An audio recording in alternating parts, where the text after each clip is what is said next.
అందరికీ నమస్కారం. నేను శిరీష. సిరివెన్నెల హోమ్ వరల్డ్‌కి స్వాగతం. అందరూ ఎలా ఉన్నారు? బాగున్నారు అనుకుంటున్నాను. నేను కూడా బాగున్నాను. మన వీడియోలో మీకు షేర్ చేశాను కదా! ఈరోజు పూజ గది క్లీనింగ్ అని చెప్పని. చాలామందికి యూజ్ అవుతుంది వాళ్ళ వీడియో మాత్రం. అంటే పూజ గది క్లీనింగ్ కూడా ఎంత కాదన్నా కొంచెం పనిగానే ఉంటుంది. అంటే మనం జాగ్రత్తగా అన్నీ క్లీన్ చేసుకోవాలి, అన్నీ తుడుచుకోవాలి, మళ్ళీ బొట్లు పెట్టుకోవాలి, గంధం బొట్లు, కుంకుమ బొట్లు పెట్టుకోవాలి, అన్నీ అలంకరణ చేసుకోవాలి. ఇత్తడి సామాన్లు విడిగా తోమాలి, రాగి సామాన్లు విడిగా, అలాగే వెండి ఏమైనా ఉంటే అన్నీ మెరుస్తూ ఉండాలి కదా! ఇవాళ చిటికెలు అంటే చాలా ఈజీగా సింపుల్గా వెండి కానీ, ఇత్తడి కానీ, రాగి కానీ అన్నీ అసలు మన చేత్తో ఎక్కువ ప్రమేయం లేకుండా చాలా సింపుల్గా క్షణాల్లో మెరిసిపోయేలాగా నేను ఒక 2 టిప్స్ షేర్ చేద్దాం అనుకుంటున్నాను. మీ అందరికి కూడా నచ్చుతుందని అనుకుంటున్నాను. ఎందుకంటే చాలామంది పండక్కి క్లీనింగ్ చేసుకునే వాళ్ళకి యూజ్ అవుతుందని చెప్పని. రాగి ఇత్తడికైతే ఈ టిప్పు. ఫస్ట్ నేను ఒక పెద్ద బౌల్ తీసుకుని అందులో రాళ్ళ ఉప్పు ఒక 2 టేబుల్ స్పూన్స్, అలాగే విమ్ లిక్విడ్ ఉంటుంది కదా, అదొక 2 టేబుల్ స్పూన్స్, సిట్రిక్ యాసిడ్ అంటే మెయిన్ ఇంగ్రీడియంట్ అదే, మనం నిమ్మ ఉప్పు అంటాం కదా, సిట్రిక్ యాసిడ్ అది ఒక 2 స్పూన్లు, అలాగే వెనిగర్ ఒక 2 స్పూన్లు, అన్ని 2 స్పూన్లు వేసుకుని దానికి ఒక 2 చిన్న గ్లాసులు టీ గ్లాసులు ఉంటాయి కదా, దాంతో ఒక 2-3 గ్లాసులు నీళ్ళు పోసాను. అంటే ఈ మనకి విగ్రహాలు కానీ లేకపోతే అన్నీ మునగడానికి ఎంత కావాలో దాని తగ్గట్టుగా మీరు క్వాంటిటీ పెంచుకొని కూడా వేసుకోవచ్చు.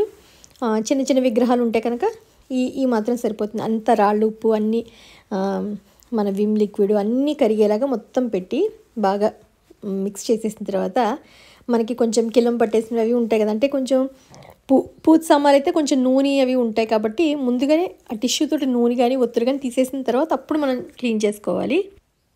రాగి చెంబులు అవి తొందరగా నల్లబడిపోతూ ఉంటాయి కదా, నేను జస్ట్ ముంచానంతే. ముంచి ఒక 4-5 సెకండ్లు అంతే, అంతకన్నా ఎక్కువసేపు కూడా లేదు. తీసి చూసేసరికి చూసారా మీరే డిఫరెన్స్ తెలుస్తుంది కదా, ఎలా వెంటనే తెల్లగా అయిపోయిందను. ఇలా మనకి చిటికలో అయిపోతాయి. రాగి వస్తువులు అయితే చాలా ఈజీగా అయిపోతాయి. పైన మనం ఏదన్నా వాటర్తో క్లీన్ చేసుకోవాలి కాబట్టి చిన్న స్క్రబ్బర్ ఏదైనా తీసుకొని జస్ట్ అలా ఒకసారి అన్నా కూడా, ఎందుకంటే విమ్ లిక్విడ్ ఉప్పుకి కొంచెం జిడ్డ ఉంటాయి కాబట్టి అవి పోవడానికని చెప్పి మనం చిన్న స్క్రబ్బర్తో జస్ట్ ఒకసారి అనుకుంటే సరిపోతుంది. ఇత్తడివైతే ఇంకొక 10-15 సెకండ్ కొంచెం మనం నాననిస్తే ఏంటంటే మనం ఆల్రెడీ నూనె జిడ్లు అవి ఉంటాయి, ప్రసాదం పెట్టినవి కానీ లేకపోతే ధూపు వెలిగించినవి ఉంటాయి కాబట్టి అవి కొంచెం ఎంత కాదన్నా మనకి జిడ్డుగా ఉంటాయి కాబట్టి ఇంకొక 10-15 సెకండ్లు మనం అందులోనే పెట్టేస్తే మీకు తీసి చూపించేసరికి ఎలా అవుతుందో మీరే చూడొచ్చు. అంటే ఒక డిఫరెన్స్ అయితే ఖచ్చితంగా మీకు వెంటనే కనిపిస్తుంది. మనం ఇంక తోమకుండానే అది అంటే చాలా రోజులు అయిపోయిన తర్వాత నాది ఈ పరిస్థితి. రెగ్యులర్గా క్లీన్ చేసుకునే వాళ్ళకైతే అసలు ఇంకా రుద్దే పనే లేదు. ఏ స్క్రబ్బర్ కానీ బ్రష్ కానీ తీసుకుని రుద్దే పనే లేదు. అంత తొందరగా క్లీన్ అయిపోతాయి. మీరు కూడా ఈ టిప్ నచ్చితే కనుక ట్రై చేయండి. ఓన్లీ ఇంట్లో ఉన్నవే. సిట్రిక్ యాసిడ్ మాత్రం మనం ఏదైనా దగ్గరున్న షాప్లోంచి అక్కడిని తెచ్చుకొని ఒక చిన్న ప్యాకెట్ 100 గ్రామ్స్ కూడా 50 గ్రామ్స్ అయితే సరిపోతుంది. ఎప్పుడు పూజ గది చేసుకోవాలనుకున్నామో అప్పటికి ఇవన్నీ కలుపుకొని పెట్టుకుంటే రాగి సామాన్లు కానీ ఇత్తడి సామాన్లు కానీ వెంటనే క్లీన్ అయిపోతాయి. వెండిదైతే నేను ఛానల్ స్టార్ట్ చేసినప్పుడు చెప్తూనే ఉన్నాను, అంత ఈజీగా వెండి సామాన్లు అసలు చిటికలో క్లీన్ అయిపోతాయి. నేను అరిగిపోవడం కానీ కరిగిపోవడం కానీ అంటే వీడియోస్ షేర్ చేసినప్పుడు నన్ను ఏదో పోతూ ఉంటాయి, మళ్ళీ నలబడిపోతాయి, అలా ఏం ఉండదు, చాలా రోజులు వస్తాయి. జస్ట్ సిల్వర్ షైన్ అని కానీ రూపేరీలో ఉంటుంది మనకి, రూపేరీ లిక్విడ్ సిల్వర్ షైన్ అని చెప్పని. ఇదివరకు ఏంటంటే ఒక కాటన్ మీద వేసి రబ్ చేసేదాన్ని ఫొటోస్కి, విగ్రహాలకి, వాటికిను, అదే ఓన్లీ ఫోటోలు కాదు ఓన్లీ విగ్రహాలకి. ఆ తర్వాత ఏంటంటే జస్ట్ డిప్ చేస్తే సరిపోతుంది అని తెలిసింది నాకు. అంటే ఒక చిన్న బౌల్లో కొంత లిక్విడ్ వేసుకుని ఒక 1/2 కప్పు అలా వేసుకుని జస్ట్ విగ్రహాన్ని డిప్ చేసి 5 సెకండ్లు అంతే, 5 సెకండ్స్ ఉంచితే సరిపోతుంది. మీ కళ్ళ ముందే చేసి చూపిస్తాను కదా ఎంత తొందరగా తెల్లగా అయిపోతున్నాయి, చూసారు కదా. అదే కెమికల్ ఏదో మరి విగ్రహాలు అంతా తీసేస్తుంది, వెండి అలా ఏం ఉండదు, ఎలా ఉన్నవి అలాగే ఉంటాయి, అసలు ఏ మార్పు ఉండదు అందులోనూ. నేను ఇదే కాదు అంటే వెండి సింహాసనంలో అన్నీ పెట్టుకుంటాను కదా రోజువారీ ఇవన్నీను, అవి ఎంత కాదన్నా వెండి గాలికి నల్లబడుతుంది. ఒక 15-20 రోజులు అయ్యేసరికి మనకి గాలిలో ఉండే దాన్ని బట్టి రంగులు మారుతూ ఉంటాయి వెండివి. మనం కొత్తగా అలాగే ఎప్పుడు ఉండాలంటే ఎవ్రీ వీక్ అలా చేసుకుంటూ ఉండాలి. కొంచెం ఎక్కువ రోజులకు కానీ మనం అప్పుడప్పుడు చేసుకోలేకపోతాం కాబట్టి నల్లబడే ఛాన్స్ ఎక్కువ ఉంటుంది అంతేను. బట్ ఈ లిక్విడ్ వల్ల ఏంటంటే ఇదివరకు అమ్మో తెల్లగా చేయాలి అంటే ఒక పెద్ద పనిలా ఉండేది వెండి వస్తువులను అయితేను. పీతాంబరి వచ్చిన తర్వాత ఏంటంటే చేతులకి కొంచెం ఇబ్బంది అవుతుంది. అంటే పీతాంబరితో రుద్దుతుంటే కెమికల్ కాబట్టి పౌడర్ చేతులు పాడవుతున్నాయని చెప్పని కంప్లైంట్ ఉండేది రాగి ఇద్దరికి. ఈ టిప్పు ముందు చెప్పిన టిప్పు ట్రై చేయడం వల్ల ఏంటంటే అవి కూడా చాలా షైనీగా మెరుస్తాయి. మిగిలిన ఈ లిక్విడ్ని నేను విగ్రహాలు పెట్టుకునే ప్లేట్లో ఉంటాయి కదా, జస్ట్ దాని మీద వేసి చేత్తో ఒక్క ఫింగర్ తోటి అలా జస్ట్ నేను మొత్తం అంతా అప్లై చేస్తాను అంతే. సింహాసనం మీకు తెలిసిందే కదా, చూడు ఏ రంగులో ఉందో, నలుపులోను వేసి ఇలా లిక్విడ్ జస్ట్ ఇలా అనేసరికి మొత్తం తెల్లగా అయిపోయింది. ఇవన్నీ ఇలా లిక్విడ్తో క్లీన్ చేసుకున్న తర్వాత మళ్ళీ ఫ్రెష్ వాటర్తో కూడా క్లీన్ చేసుకోవాలి మనం. ఆ పైన ఒక డ్రై క్లాత్ తోటి మొత్తం అంతా విగ్రహాలన్నీ చక్కగా తుడిచి ఆరబెట్టుకోవాలి. అంటే తడి లేకుండా, తడికి కూడా నలబడతాయి, గాలికి నలబడతాయి. చూసారు కదా, ఫ్రంట్ అంతా అయిపోయింది. బ్యాక్ మిగిలింది విగ్రహాలన్నీ క్లీన్ చేసిన మిగిలిన లిక్విడే నేను జస్ట్ వేసి హ్యాండ్ తోటే అంటున్నాను. ఎంత నల్లగా ఉన్నవైనా సరే చిటికలో తెల్లగా అయిపోతాయి. ఎక్కడ దొరుకుతుందని కూడా చాలామంది కామెంట్ సెక్షన్ అడుగుతున్నారు. ఎక్కడ ఏ సూపర్ మార్కెట్లోనే దొరుకుతుంది, లేకపోతే అమెజాన్లో అయినా ఉంటుంది, ఏ వెబ్సైట్లోనే దొరుకుతుంది మీకు. లేకపోతే చెప్పాను కదా మన కిరాణా షాప్స్ వాటిల్లో కూడా ఇప్పుడైతే అవైలబుల్. ఇదైతే ఎన్నో సంవత్సరాల నుంచి మేము వాడుతున్నాము. ఇప్పుడైతే ఎక్కడైనా మనకి అవైలబుల్గా ఉంది.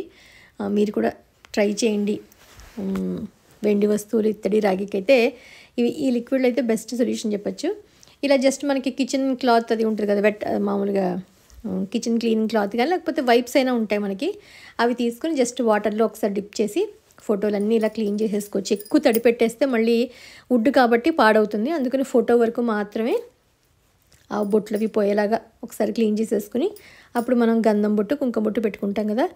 ఎప్పుడు సువాసనగా, అంటే ఫోటోలు అవి చక్కగా సువాసనగా, పూజ గది పరిమళంగా ఉండాలి అంటే గంధంలో కొంచెం గులాబీ వాటర్ అవి కలిపితే, జవ్వాది పౌడర్ అంటాం కదా మనం, అది కలుపుకున్నా కూడా ఫోటోలకు బొట్టు పెట్టినప్పుడు అయితే చక్కగా సుగంధభరితంగా ఉంటుంది. పూజ గదిలోకి వెళ్ళేసరికి మనకు మంచి సువాసన వస్తుంది. యాక్చువల్గా ఆ టిప్ నేను ఆ బిట్ నేను మిస్ చేశాను. పూజ గది అంతా ఫోటోలన్నీ క్లీన్ చేసేస్తుంది. క్లాత్ అయిపోయిన తర్వాత పూజ గది గట్టంతా కూడా మంచిగా క్లీన్ చేసేసుకుని, పండగ కదా ఎంత కదన్నా ఒకసారి క్లీనింగ్ అది చేసేసుకుంటే అమ్మాయి అనిపిస్తుంది మనకేను.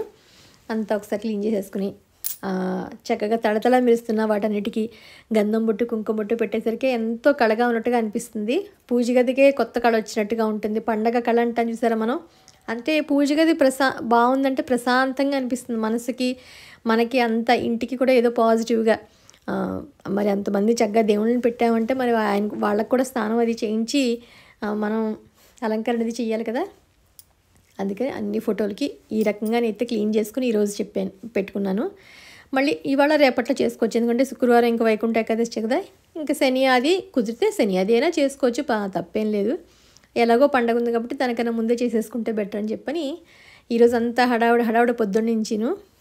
పూజ గది క్లీనింగ్ అయిపోయిన తర్వాత కాలనీలో తెలిసిన వాళ్ళు విష్ణు సహస్రనామ పారాయణకి పిలిస్తే అక్కడికి వెళ్ళొచ్చాను. ఆ తర్వాత మళ్ళీ ఇంటికి వచ్చి వంట చేసి మా శ్రావణికి బాక్స్ ఇచ్చి ఇంకా పనులు, తర్వాత ఇంకా వీడియో అప్లోడ్ చేయడం, ఇంకా చాలా హడావిడిగా ఉంది ఈరోజంతాను. మీరు కూడా పూజ గది క్లీన్ చేసుకుంటారు కాబట్టి ఎవరికైనా యూజ్ అవుతుందని చెప్పని ఈ టిప్స్ షేర్ చేస్తున్నాను. యాక్చువల్గా మన ఛానల్లో పూజ గదికి సంబంధించిన టిప్స్, అంటే పూజకి సంబంధించిన మనం ఏం టిప్స్ ఉన్నాయి, ఎలా మనం చేసుకోవచ్చు, అలాగే కొన్ని నేను సాంబ్రాణి పౌడర్ అవి కూడా కొన్ని తయారు చేసినవి కూడా ఉన్నాయి. కొత్తగా మన ఛానల్ చూసేవాళ్ళు కనుక ఒకసారి చెక్ చేయండి. చాలా వీడియోస్ ఉన్నాయి, పూజకి సంబంధించినవి కాకుండా పూజ గది టిప్స్కి సంబంధించినవి కూడా వీడియోస్ చాలానే షేర్ చేశాను. మీకు ఎవరికైనా నచ్చచ్చు, ఎవరికైనా యూజ్ అవ్వచ్చు అని అనుకుంటున్నాను. వీటి లింక్స్ కావాలంటే నేను ఒకసారి డిస్క్రిప్షన్లో ఇస్తాను. అంటే రూపేరీ సిల్వర్ షైన్ కానీ లేకపోతే మేబీ అంతే, మిగతా సిట్రిక్ యాసిడ్ అవి మనకి ఎక్కడైనా దొరుకుతాయని చెప్పాను కదా.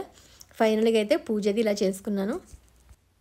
ఇవి మా గార్డెన్లో పూసిన చామంతులు చిన్నగా ఇప్పుడే స్టార్ట్ అయ్యాయి. పైన లక్ష్మీదేవి దగ్గర, స్వామి దగ్గర పెట్టిన చంద్రకాంత రంగు ఈ రెండు, అలాగే తెల్ల చామంతులు ఇప్పుడిప్పుడే స్టార్ట్ అవుతున్నాయి. సో ఈరోజు మొదటి చంద్రకాంత పూలు అయితే స్వామి అమ్మవారి దగ్గర పెట్టాను. పూజ గదితే చక్కగా నీట్గా ప్రశాంతంగా అనిపించింది. ఇది ఈరోజు వీడియో మీ అందరికీ నచ్చిందని అనుకుంటున్నాను. మళ్ళీ శుక్రవారం ఒక మంచి ఇంట్రెస్టింగ్ వీడియోతోటి మిమ్మల్ని అందరినీ కలుస్తాను. పండగ పిండి వంటలు అన్నీ మీ అందరూ కూడా క్లీనింగ్లు అన్నీ చేసేసుకుంటున్నారు అనుకుంటున్నాను. అందరూ పండగకి అన్నీ ప్లానింగ్ జాగ్రత్తగా చేసుకుని, అంటే షాపింగ్ కానీ, క్లీనింగ్ కానీ, మిగతా అన్ని ముగ్గులు కానీ అన్నీ ప్లాన్ చేసుకుంటారని అనుకుంటున్నాను. ఇది ఈరోజు వీడియో. మళ్ళీ ఒక ఇంట్రెస్టింగ్ వీడియోతోటి మిమ్మల్ని అందరినీ కలుస్తాను. అంతవరకు బాయ్.